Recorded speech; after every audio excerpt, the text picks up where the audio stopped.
saw around me. He's super chill. Like, yeah, he's just really. Unlike the rest of us.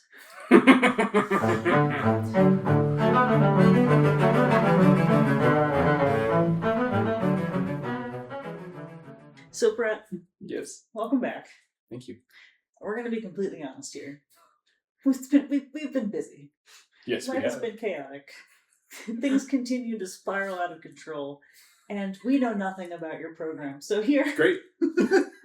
So this podcast will be, if you were having to explain what the program is, what you would want someone to know beforehand or get out of the program thing, we have no idea what pieces. Convince me, Brett.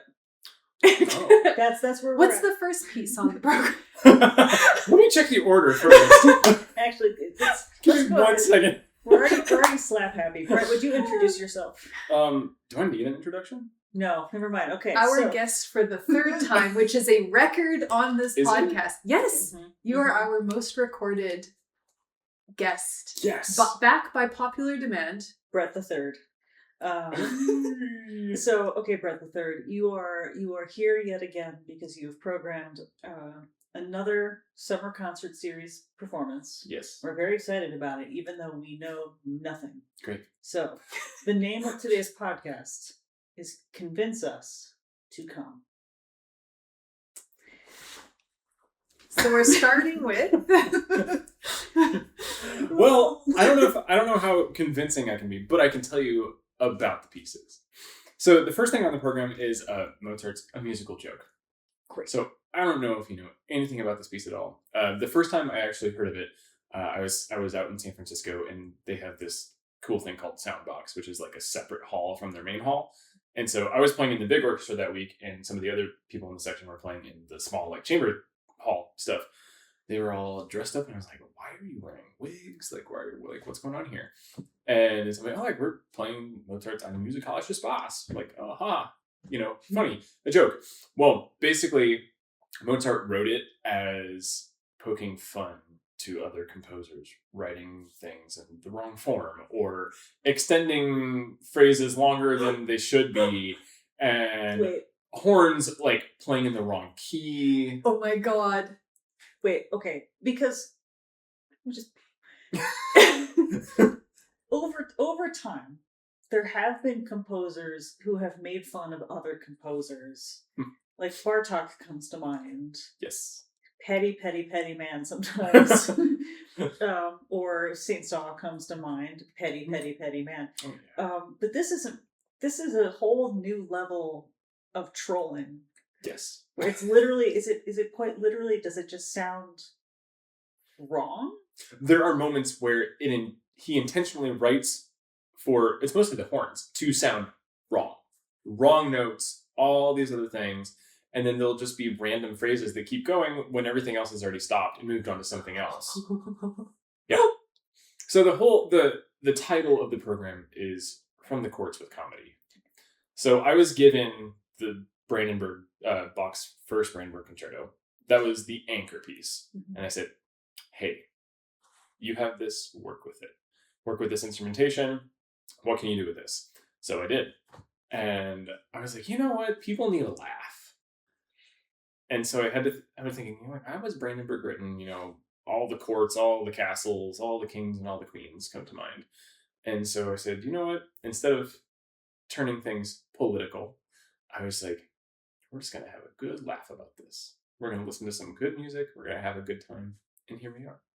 How does one, because we spend our entire lives learning how to play music correctly, how does one get past all the temptation to fix the impending disasters that are coming? That's really hard. Even sometimes I try to demonstrate in my teaching, if something goes really poorly, I try to demonstrate it the same way they did it so they know what went wrong. And it's so hard to do it. But if it's on the page, written to be like, okay, it's supposed to be a B natural, but you're playing a B flat. Like, it's there, so I'm going to do it. I think if it's written out, it's fine. And Mozart intentionally wrote it out. do we know where he was in his career when he wrote this? That's a good question. I don't remember the exact period, if you will, but I did my research. Better than we did. We clearly did not.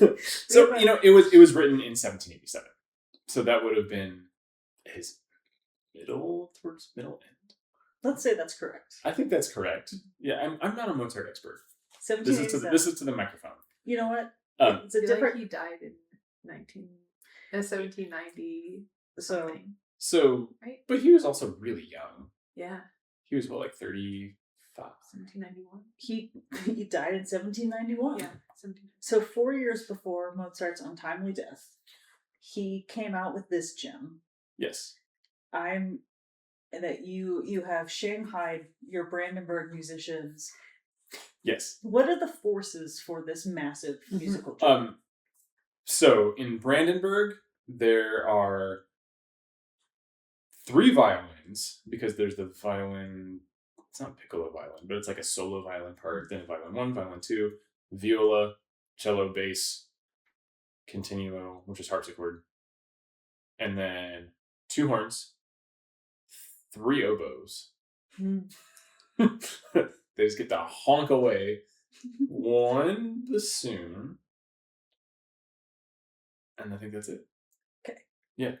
If there was ever a greater example of Bach was writing for the forces he had in front of him, I don't know. 3 oboes. 3 oboes. I mean, it's not like Royal Fireworks with like 13, but that's a whole other barge of a story. For more jokes like this one, June 7th at the Omaha Conservatory. Oh wait, this is on video. Hey! Okay. I forgot about that. But this is, I think the other thing that's cracking me up about this is that we think, I'm going to stop saying we, I'm going to speak for myself. I figured PDQ Bach invented musical comedy. Oh no. No. Not even close. Okay. I mean, did you ever see the movie Amadeus? Yes. I know that was a film made much later, but I think it accurately portrayed Mozart. Like, in his horn concerti, he wrote notes to the horn player, Ignaz Leutgeb, who is actually a cheesemonger, but a pretty cool guy and horn player. In his fourth concerto, he writes in different colored inks, and in red ink, he's like, "You're an ass, you're an ox," and all this fun stuff. So, like, he's a jokester. So wait, he's not insulting him. He's saying this is how you're supposed to sound? No, he's calling him an ass. Do you have to bleep that out? Sorry. No. Sorry, listeners. It's true. It's in the ink. Mm-hmm. It's in the manuscript. If Mozart wrote it, then it's true. It's fancy. Have you started rehearsing for this? And like, what is rehearsal like if you're for a piece like this? We're rehearsing next week. Okay. With our schedule now, yeah, there's no time to do it. And I mean, we did Brandenburg about 7 years ago, maybe 8 years ago. And we paired it with a big different piece. But since I was in charge this time, I wanted to go a different direction. You really did. Like, for the second piece, I mean, so first piece, still mind-blowing. We all need a laugh. We're going to release some cortisol. You're going to laugh. I hope so. If you can't make your own serotonin, OCMS bot is fine. Yes. And then you're going to go to Caroline Shaw's Plan and Elevation. Yes. And so the reason I programmed that, so I wanted something, I was looking instrumentation-wise, and I really like Dumbarton Oaks. Mm-hmm. And I was thinking like, oh, it's so close, but we needed to stick with, it could be fewer players than the Brandenburg, but I had to use the exact same instruments, couldn't add. So I was like, okay, all right. I went down to a string quartet. And I was thinking courts, like, oh, Dumbarton Oaks, it's about the castle, or not, it's not exactly a castle, it's more like an estate. However, Stravinsky wrote that just the same way that Caroline Shaw wrote Plan and Elevation. It's all about architecture and her time spent at that estate. And I actually got to play with Caroline Shaw a few years ago. She is a fantastic violinist, which I had no idea. I only knew her as a composer and singer. It was with Pro Musica, this chamber orchestra in Columbus, and we were doing, the first half was a couple of her pieces. She sang something, and then they had a string quartet, I think, play Plan and Elevation.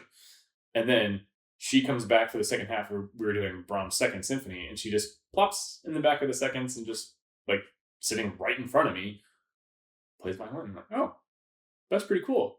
You can do everything, can't you? So, so it was really cool to see someone super talented like that not only write cool music, but also be able to play Brahms. Was that kind of like seeing Mozart? I kind of, in a way. I mean, I'm not much of a fangirl, but like it was like, oh wow, that's a really cool piece. You did that, and you can do this too. Because some people are just kind of one-trick ponies, but she's able to do it all. She's and, a 3-trick pony. More than that, and not only she's an incredible singer too, which I had no idea. And then I looked up a lot of her other music, and I think she's got a duo, and she does a bunch of other stuff. And then I found her music, and that's where it came in. So we're still within the courts, sort of, and then we get to the Brandenburg, which is the staple. Everybody knows it. Well, most people do. But if you didn't know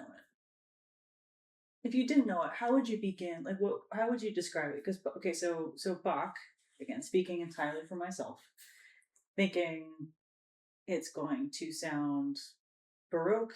It's going to sound very super detailed, very like fits together really wonderfully, like an ornamental piece, like ornamental watch piece, I think. Yeah. But a variety of textures and colors, written in the 16th century. Yes. 17th century. So it was written in. I have it right here. Actually, look, I did all of it. It was somewhere between 1718 and 1721. So the date is not exact on it because it was during his Kirthen period. That's what they call it. So at that time, he was not necessarily employed at a singular church where he did a lot of his work. So he gets this ragtag group of musicians together, including 3 of those. Yes, and 2 horns. And then he creates... Can't forget that. So you knew it was going to be good. Yeah. So how big is the suite? Is it still 3 movements? Is it... It is, I like to call it an expanded suite. You have your 3 movements, and then you have a 4th movement, which is kind of like a variation in a way. But it also has like different dances, minuets, polacas, I think that's what they're called. Type of dance. You know, if you think to his cello suites, it's a similar format to that, where everything is a different type of dance. How does it feel to pull together? Are you responsible for this group of misfits, or do you put your faith in somebody else to run herd on a piece like the Brandenburg or the Mozart? You know, that's a good question. We actually asked that question for the last Brandenburg with Susanna Maria Christie, kind of like, oh, how do you push that? And they all kind of said, well, we're deferring to Susanna. They really passed the and Susanna was like, thanks, guys. Yeah. I would like to think I'm a leader, but I tend to do things very... not inefficient's not the right word. I like to push people, and people get mad at me. So it's a very conductor experience. I like to hold people to their best. They don't like that. No, I guess a better question is you curate, because I'm experiencing this a little bit myself. Just because you curate a program does not mean that you are the person with either the most notes or the most responsibility. Right. So when you get to play, you bring this group together, and this is your group and your concert. Yeah. But on stage, where are people going to be looking for musical leadership? It depends on what's going on. Okay. I also know all the personalities. And I think that's the beauty of it, because I know who's going to take charge and who's not. So who's going to take charge? Name names. You don't have to name names. Well, I think that's also a forte of this, is that people come to these types of things with their own ideas and their own opinions. So we can say our own ideas and own opinions without having someone up in front of us. Yeah. And whether we come to a clear consensus on what they are, we'll find out in rehearsal. It's kind of like least common denominator, most common, whatever that one is. It all filters down. So, do you feel like some instruments do that more naturally than others? Absolutely. Okay. That would be people in a string quartet. I also feel like that's tied to personality though, and that's tied to what instrument you play, just because of like personalities and instruments. I feel like there's certain people that choose instruments because they are naturally leaders, and I'm sure. I mean, you have a lot of experience curating. You also curate the our cathedral series and things like that. Like it's all, you have a lot of. I can conduct too. And which you, I did an okay job. Yep, I believe you. Next MI conductor, if I get sick, I know who to call. But did you like it? I liked some parts of it. The hardest thing was going back and forth between playing and conducting. So the people who do that, I have mad respect for. Yeah. Or who do it at the same time. Like some of the pianists or the violinists who lead that way, I'm like, no thank you. Yeah. Because I want my brain to be in one spot. Yes. So, I mean, I would do that again, and I would love to do that. And I have to say that I had to kind of plan around that. Yeah. Because I knew if I had too many pieces off in a row, it was going to feel really bad coming back, playing something. Yeah. So you just switch your brain from like being responsible for the musical output that you are creating to, and now I'm listening and like, evaluating everything that's happening. And then it's impressive. It's hard. It's really hard. Also conducting antiphonally. Mm-hmm. When you have a group that's 50 feet over here, 100 feet in front of you over here, and another 50 feet over here, and you're in the middle, and you just cross your fingers and you go, and you hope they're not late. Well, so they're like, there are two aspects to that too, right? Whether it's on one hand, you're trusting that the players are compensating based on their experience, right? Yes. Which is like, that is, you can't even explain that's worth its weight in, like, that's invaluable. Right. Versus then like your knowledge of conducting technique and being able to help the people be on time, because there is no way that person can hear that sound over there or whatever. So, you need to be able to communicate and let them be able to do their job. And then, it's not chamber music. Yeah. You cannot do chamber music in that fashion. Yeah. But I also appreciate whenever we were able to come together and do chamber music in that type of thing, which is why I like doing things like Brandenburg and all that, because we don't need someone up front. Yes. So and it's a perfect space too, like the OCM at just that kind of like small enough stage where people have the space to be spread out, and I'm sure they'll be standing, seeing, like people watch each other, and like the kind of, I love coming to the OCM and just watching the visual and like body movement collaboration that goes on when the chamber. I mean, the fun part is like if I lock eyes with somebody, usually like give them a funny looking face, because just why not? It'll be very on brand for the musical like you should see me sitting here at work. Like if I lock eyes with Nate, I'm just like, I give him a little sideways smile, and then he'll just like give me a smile, and sometimes Bobby will blow me a kiss. And so you should do that with audience members in the concert. There will be shenanigans. How many shenanigans can you fit in one concert? That's a loaded question. Because there's an infinite number, but you want to balance tastefulness and quality. So actually, that's a really great question. With something like the Mozart, or even a PDQ Bach, like whatever you get to choose that has humor at its core, how do you approach the parts of the piece that are not designed to be laughed at? Are you approaching it like a legitimate piece of music that just goes off the rails? Absolutely. Okay. I think that's the best way to do it. I mean, have you ever seen those old Peter Schickley videos with him and Itzhak Perlman? He's there, like, doesn't even have a bow in his hand, and then looking around, and then, all of a sudden Itzhak Perlman comes in and just, like, plays the crap out of the violin, but people are laughing, but then it sounds like, whoa, that's really good. That's the kind of vibe I want for this. Do you think it's a better musical joke because Mozart was so ludicrously good at writing music? Oh yeah, because he was making fun of composers who wrote with parallel fifths and some audience members who don't know anything about music theory, at that time that was not a thing you did.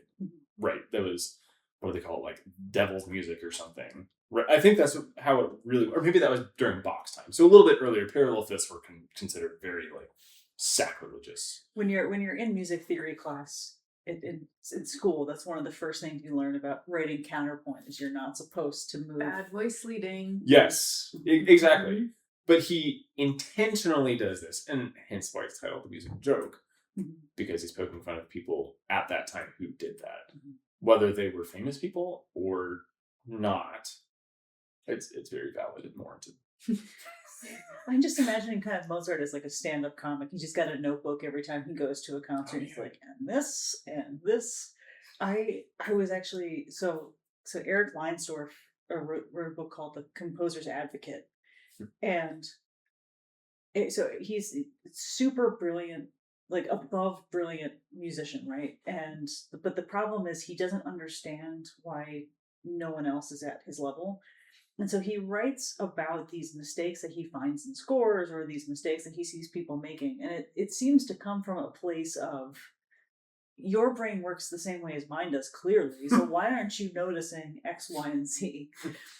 And so I'm wondering are there going to be things that you think are apparent to your group that aren't apparent to the audience that you will have to bring out?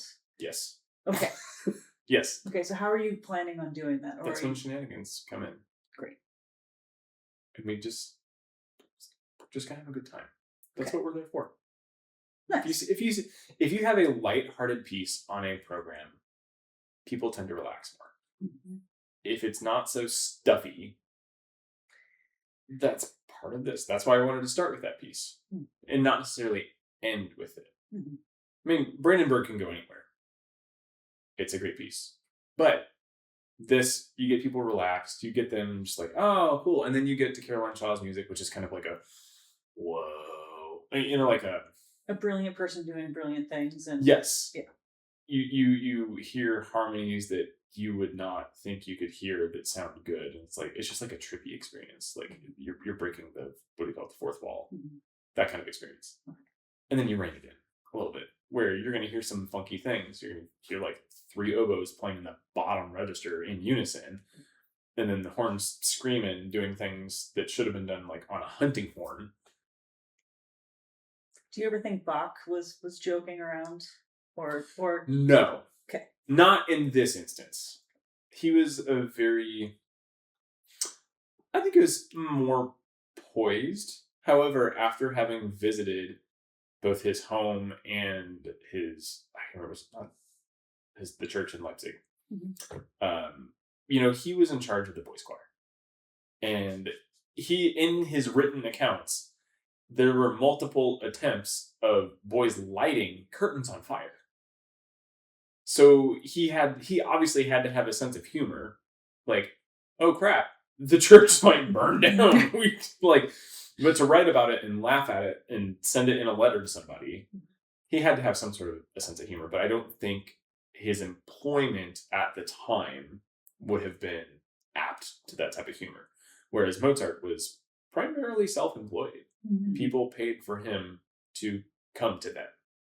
And he did. Do you ever feel like we forget how crucial a sense of humor is when we're perfectionists by nature? That's what we have to do with our instruments. Do you think that this is a nice reminder that you're supposed to have fun? Yes. 100%. What are other things, like after people come to this concert, because of course you're coming to this concert. So after they come to this concert, what else should they get into to continue this? Obviously, go to the rest of the summer series. That's plug number 1. I would say just have an open mind and listen to something that you have never listened to before. Even if it's heinous and terrible, all of the above things, to your taste, somebody else is going to love it. But you can laugh at it. You can be like, wow, that was really bad. And there are pieces that I think about like that. But then there's other things that I really love that other people are like, what is that garbage? And those pieces are? Well, I'm a big fan of electronic music. And some people absolutely despise it. They're like, what is that? That's not an acoustic instrument. I'm like, yeah, I know. It's a laptop. Yeah. But I can play with it. It sounds really cool. Or I can not play with it. I can just enjoy it. Mm-hmm. Nice. Just like a string quartet. I really despise most string quartets. But not this one. Not this one, because it's not. I will fall asleep to Haydn string quartets. Shostakovich. Those are like, I want to hear. You put like a pound of rosin on your bow and you're just going like, that's the best thing ever. So the more rosin, the better. That's for you string players. Pro tip from Brett.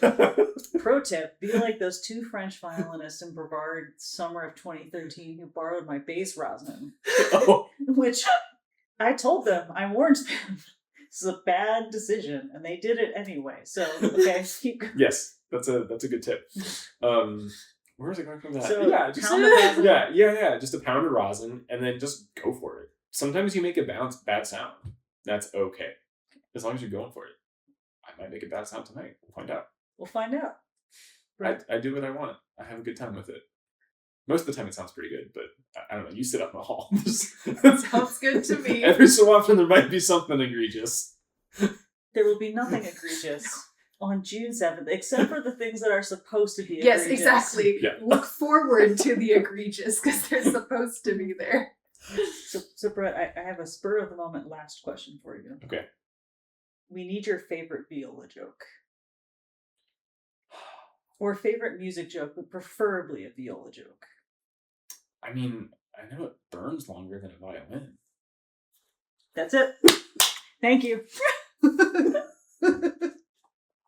Thank you. Yes. Thank you. I was definitely... Yep. Was it unhinged enough? Yep. Because I can be worse, Dani. And you know that's cool.